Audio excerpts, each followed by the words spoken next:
መጠመቅን እኛ አንገፋም። መጠመቅን ግን ባትጠመቅም ደግሞ ዋናው አንተ ጌታን ከተቀበልክ ችግር የለም። ያን ሰው ብትጠመቅም ጥሩ ነው ጉድ። ግን ባትጠመቅም የምታጣው ነገር የለም ካልከው ደግሞ ስለዚህ ከክርስቶስ ቀብር ጋር መቀበር አለመቀበርም ችግር የለውም እየተባለ እንግዲህ እኔ በስላሴ አስተምህሮት ውስጥ እንግዲህ እኔ ራሴ ሰባኪ አገልጋይ ያውን በጸጋማ አገለግል እንደሆንኩኝ ራሳቸው ይመሰክሩልኛል። እና ግን አንድ ነገር ስታስተምር አንድ ነገር ሰማውኝና እሱን እንድትመልስልኝ ፈልጋለሁ። መጠመቅ ለመታዘዝ ነው፣ ለመታዘዝ ምልክት ነው በሚል ነው እኔም ማቀው ማለት ነው። ግን አንድ ነገር ደግሞ ማወቅ ፈልጋለሁ። ሳልቬሽን ወይንም ደግሞ መጠመቅ ከመዳን ጋር የተያዘ ጉዳይ ነው ወይስ የመታዘዝ ሲምቦሊክ ወይንም ደግሞ የምልክት ያህል ነው? ይሄንን እስኪ በደንብ አብራራልኝ። ደግሞ መሰረትና ዋና የሆነ ትምህርት ነውና ለሁሉ ትውልድ የሚያስፈልግ የእግዚአብሔር ቃል ነው የተናገርከው። እግዚአብሔር ይባርክ። እኔ በቃ ለኔ ጥያቄ ነው እንግዲህ ምናልባት ለብዙዎችም መልስ ሊሆን ይችላል ብዬ የማምነው ጉዳይ ነው። አፖስትል ገመቹ በጣም ነው የማመሰግነው። ጥምቀት በጣም ሰፊ ነገር ነው፣ ሰፊ ነገር ነው። ከብዙ ነገር ጋር ነው የሚገናኝ። ጥምቀት ከክርስቶስ ሞት ጋር ይገናኛል። ጥምቀት ከክርስቶስ ቀብር ጋር ይገናኛል። አንድ ሰው ሳይጠመቅ በአዲስ ህይወት መመላለስ ጀምሬያለሁ ማለት አይችልም። እንደ መጽሐፍ ቅዱስ ቋንቋ በአዲስ ህይወት እንድንመላለስ በጥምቀት ከሱ ጋር ተቀበርን ይላል። በአዲስ ህይወት እንድንመላለስ ነው እንጂ ለአባልነት አይልም፣ ለስርዓት አይልም። ስለዚህ ከዛ ጋር ይገናኛል። ትንሣኤውን በሚመስል ትንሣኤ ለመተባበር ሞቱን መተባበር አለ። ያ ደግሞ በጥምቀት ይህ ጥምቀት ምሳሌ ሆኖ አሁን ምን ያደርገናል ይላል? ያድነናል ይላል። ስለዚህ ከመዳን ጋር የሚገናኝ ክርስቶስን ከመልበስ ጋር ይገናኛል። ጥምቀት ከብዙ ነገር ጋር የሚገናኝ ግን ለዘመናት ጥምቀትን ወይ የመታዘዝ ወይ የስርዓት ወይ ደግሞ አንድ ሌላ ቃል ደግሞ ነበረ ለአባልነት፣ በዚህ ታጥሮ የተቀመጠ ጉዳይ። አንድ ሰው እኮ ቢጠመቅም ባይጠመቅም ችግር የለውም ይድናል ማለት እኮ ምን ማለት ነው? ከክርስቶስ ሞት ጋር ቢተባበርም ባይተባበርም ችግር የለውም ማለት ነው። ምክንያቱም ሲጠመቅ ከክርስቶስ ሞት ጋር ነው የሚተባበረው። ስለዚህ ሲጠመቅ ይተባበራል፣ ካልተጠመቀ አይተባበርም። ከትንሣኤው ጋር ብትተባበርም ባትተባበርም ችግር የለውም እንዴት ይባላል?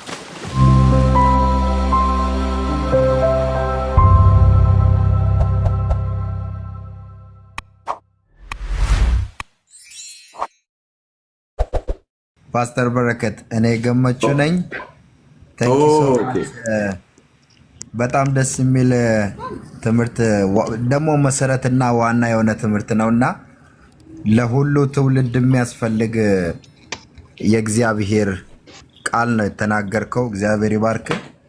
እኔ በቃ ለኔ ጥያቄ ነው እንግዲህ ምናልባት ለብዙዎችም መልስ ሊሆን ይችላል ብዬ የማምነው ጉዳይ ነው። በትምህርቱ መሰረት ይሄ እንግዲህ ስለ ጸጋና ስለ እምነት ስለ ጥምቀት የተያዘ ነገር ነው ያስተማርከውና እና አንድ ነገር እንዲለይልኝና ለብዙዎችም መልስ ይሆናል ብዬ የማስብ ነገር አለ። እንግዲህ እኔ በስላሴ አስተምህሮት ውስጥ እንግዲህ እኔ ራሴ ሰባኪ አገልጋይ ያውን በጸጋማ አገለግል እንደሆንኩኝ ራሳቸው ይመሰክሩልኛል። እና ግን አንድ ነገር ስታስተምር አንድ ነገር ሰማውኝና እሱን እንድትመልስልኝ ፈልጋለሁ። መጠመቅ ለመታዘዝ ነው፣ ለመታዘዝ ምልክት ነው በሚል ነው እኔም ማቀው ማለት ነው። ግን አንድ ነገር ደግሞ ማወቅ ፈልጋለሁ። ሳልቬሽን ወይንም ደግሞ መጠመቅ ከመዳን ጋር የተያዘ ጉዳይ ነው ወይስ የመታዘዝ ሲምቦሊክ ወይንም ደግሞ የምልክት ያህል ነው? ይሄንን እስኪ በደንብ አብራራልኝ። አመሰግናለሁ። እሺ አፖስትል ገመቹ በጣም ነው የማመሰግነው። ጥምቀት በጣም ሰፊ ነገር ነው፣ ከብዙ ነገር ጋር ነው የሚገናኘው። ጥምቀት ከክርስቶስ ሞት ጋር ይገናኛል። ጥምቀት ከክርስቶስ ቀብር ጋር ይገናኛል። ጥምቀት አሁን በሮሜ መጽሐፍ ምዕራፍ ምዕራፍ 6ን ካየኸው ከ3 ጀምሮ እስከ 5 ባለው ጥምቀትን ከሞቱ ጋር ያገናኘዋል፣ ከቀብሩ ጋር ያገናኘዋል። ክርስቶስ በአብ ክብር ከሙታን እንደተነሳ እንዲሁ እኛም በአዲስ ሕይወት እንድንመላለስ በጥምቀት ከእሱ ጋር ተቀበርን ብሎ ያነሳል። ስለዚህ ይቅርታ ስልክ ገብቶብኝ ነበር። ይሰማል? ይሰማል ነው? አዎ ይሰማል። ቀጥል። እና በአዲስ ሕይወት እንድንመላለስ በጥምቀት ከእሱ ጋር ተቀበርን ይላል። አንድ ሰው ሳይጠመቅ በአዲስ ሕይወት መመላለስ ጀምሬያለሁ ማለት አይችልም። እንደ መጽሐፍ ቅዱስ ቋንቋ በአዲስ ሕይወት እንድንመላለስ በጥምቀት ከእሱ ጋር ተቀበርን ይላል። በአዲስ ሕይወት እንድንመላለስ ነው እንጂ ለአባልነት አይልም፣ ለስርዓት አይልም። ስለዚህ ከዛ ጋር ይገናኛል፣ ከትንሣኤ ጋር ይገናኛል። ሞቱን በሚመስል ሞት ከተባበርን ትንሣኤውን በሚመስል ትንሣኤ ደግሞ እንተባበራለን ስለሚል ትንሣኤውን በሚመስል ትንሣኤ ለመተባበር ሞቱን መተባበር አለን። ያ ደግሞ በጥምቀት። በአንደኛ ጴጥሮስ ላይ ስትሄድ ደግሞ 8 ነፍስ በውሃ የዳኑበት መርከብ ሲዘጋጅ በዛ ቀድሞ በኖህ ጊዜ አልታዘዙም ይልና ይህም ጥምቀት ምሳሌ ሆኖ አሁን ምን ያደርገናል ይላል? ያድነናል። ስለዚህ ከመዳን ጋር ይገናኛል። በገላትያ ላይ ደግሞ ስናይ ከክርስቶስ ጋር እንዲሆኑ የተጠመቃችሁ ሁሉ ክርስቶስን ለብሳችኋል ብሎ ደግሞ ያመጣዋል። ክርስቶስን ከመልበስ ጋር ይገናኛል። ጥምቀት ከብዙ ነገር ጋር የሚገናኝ ግን ለዘመናት ጥምቀትን ቅድም አንተ እንዳስቀመጥከው ወይ የመታዘዝ ወይ የስርዓት ወይ ደግሞ አንድ ሌላ ቃል ደግሞ ነበረ ለአባልነት በዚህ ታጥሮ የተቀመጠ ጉዳይ። እንደሱ አይደለም። እንደዚህ አይነት በጣም የሚገርሙ ከክርስቶስ ሞት ጋር የሚገናኝ ነገር እኮ በጣም ከባድ ነገር እኮ። አንድ ሰው እኮ ቢጠመቅም ባይጠመቅም ችግር የለውም ይድናል ማለት እኮ ምን ማለት ነው? ከክርስቶስ ሞት ጋር ቢተባበርም ባይተባበርም ችግር የለውም ማለት እኮ። ምክንያቱም ሲጠመቅ ከክርስቶስ ሞት ጋር ነው የሚተባበረው። ስለዚህ ሲጠመቅ ይተባበራል፣ ካልተጠመቀ አይተባበርም። ከክርስቶስ ቀብር ጋር ይተባበራል። ስለዚህ አንድ ሰው በተጠመቅም ጥሩ ነው ጉድ፣ ግን ባልተጠመቅም የምታጣው ነገር የለም ካልከው ደግሞ ስለዚህ ከክርስቶስ ቀብር ጋር መቀበርም አለመቀበርም ችግር የለውም እየተባለ ከትንሣኤ ጋር የሚገናኝ ነገር ነው። ስለዚህ በተጠመቅም ጥሩ ነው። መጠመቅን እንትን አናረግም፣ ምንድነው አንገፋም መጠመቅን። ግን ባትጠመቅም ደግሞ ዋናው አንተ ጌታን ከተቀበል ችግር የለም። ከትንሣኤው ጋር ብትተባበርም ባትተባበርም ችግር የለውም እንዴት ይባላል?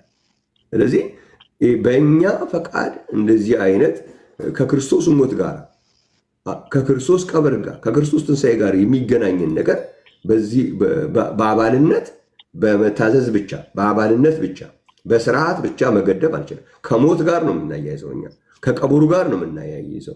በአዲስ ልደት ምንድነው ያለው? ክርስቶስ በአብ ከሙታን እንደተነሳ በአዲስ ሕይወት እንድንመላለስ በአዲስ ሕይወት ከመመላለስ ጋር ነው የምናገናኘው። ከመዳን ጋር ነው የምናገናኘው ከትንሣኤው። ይህም ምን ይላል እዛ ቦታ ላይ?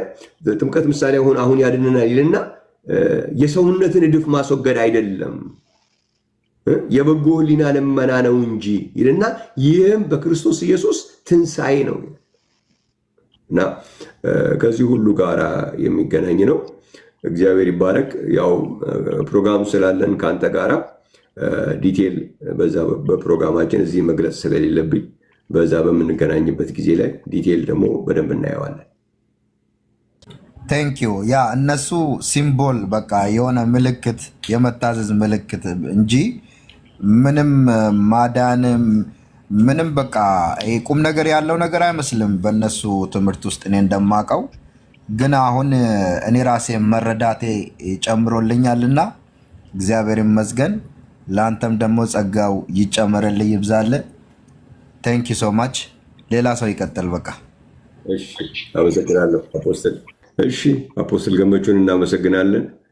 እግዚአብሔር ብዙ ሰዎችን እንደ አፖስትል ገመቹ የእግዚአብሔርን ቃል የሚፈልጉ ሌላ አይነት ነገር ይሰለቻቸውን እግዚአብሔር እያዳነ ነው። ስራ ላይ ነው።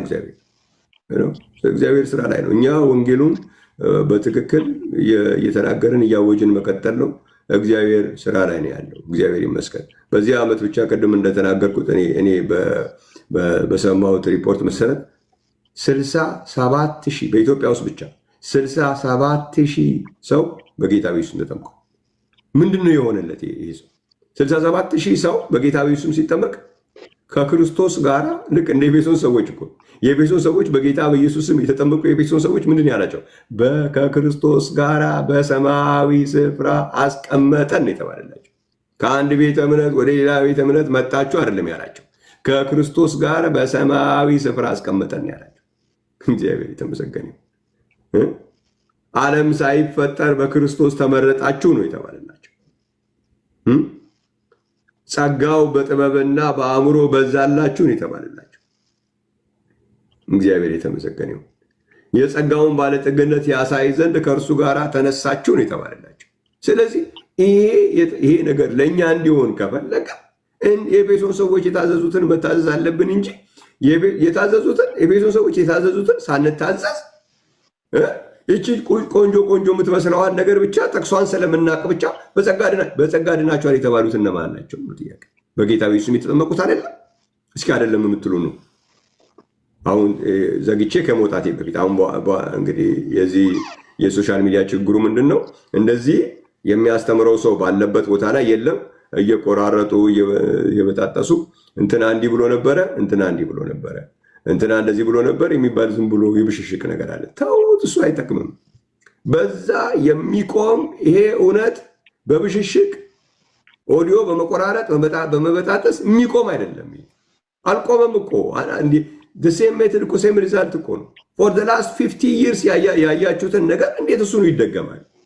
ሊቆም አይችልም። ይሄ እውነት በየዓመቱ የሚጠመቀው ሰው ቁጥር እየጨመረ እየሄደ ስታየው እንዴት በብሽሽቅ አሁንም ይሞከራል?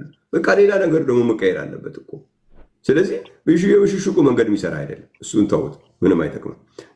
አውዲዮ እየቆራረጣችሁ ከሌ እንደዚህ አለ ከሌ እንዲህ አለ፣ እሱ አይጠቅማችሁም። ወንድሞቼ ወገኖቼ እህቶቼም ካላችሁ ብዙ የምሰማው ወንድ ወዳጆቼን ስለሆነ ተውት፣ እሱ አይጠቅማችሁም።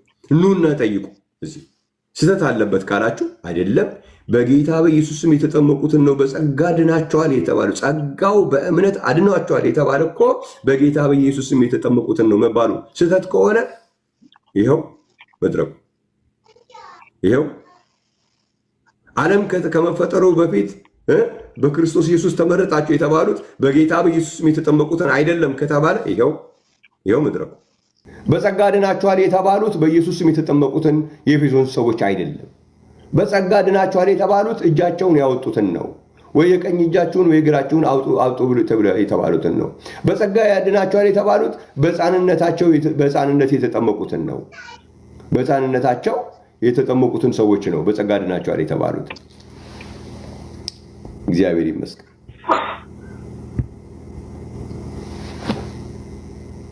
የምትሉ ሰዎች ካላችሁ እናንተ ወደ ላይ መውጣት ትችላላችሁ። አይደለም መንገዱ ይሄ አይደለም።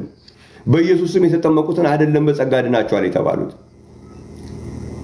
በኢየሱስም የተጠመቁትን አይደለም በሰማያዊ ስፍራ ተቀምጣችኋል የተባሉት። በኢየሱስም የተጠመቁትን አይደለም በደሙ የተደረገ ቤዛነታቸውን አግኝታችኋል የተባሉት። በኢየሱስም የተጠመቁትን አይደለም ዓለም ሳይፈጠር በክርስቶስ መርጣችኋል የተባሉት። በኢየሱስም የተጠመቁትን አይደለም የምትሉ ወገኖች ካላችሁ እድሉ የእናንተ ነው። እግዚአብሔር የተመሰገነው።